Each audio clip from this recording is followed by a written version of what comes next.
সকলে এই দাবিদার সকলের সহযোগিতায় সকলের কষ্টেই কিন্তু হয়েছে। আর বক্তৃতা পরে বলবো, শুধু একটি কথা বলি, আপনারা অনেকে বিভ্রান্ত আছেন, অনেকের মন খারাপ আছে। আপনারা জানেন একটা জিনিস বিশ্বাস করবেন, আমরা জাতীয়তাবাদী দলের বিশ্বাসী, আমরা জিয়াউর রহমান সাহেবের আদর্শের বিশ্বাসী, ম্যাডাম খালেদা জিয়ার আদর্শের বিশ্বাসী। আমাদের প্রিয় নেতা জনাব তারেক রহমান সাহেব ইলেকশন আসলে ইলেকশন 21 দিন আগে যাকে নমিনেশন দিবেন আমরা তার জন্যই কাজ করব ইনশাআল্লাহ, তাই না? আমরা সবাই তারেক রহমান সাহেবকে মানি, সে আমাদের নেতা, তার আদর্শে আমরা মেনে নিব। এখন কিছু সংখ্যক লোক এটাকে নিয়ে বিভ্রান্ত সৃষ্টি করার চেষ্টা করছে। আপনাদের রাজনীতির অনেক মাইর কাজ আছে, রাজনীতি অনেক গ্রুপ আছে, অনেক কিছু আছে, অনেক ড্রামা আছে, অনেক আলোচনা আছে, অনেক কিছু আছে, সবকিছু করতে হয়।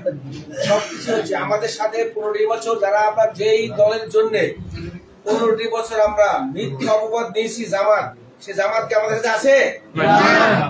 জামাতের জন্য আমরা অপবাদ নিয়েছি না?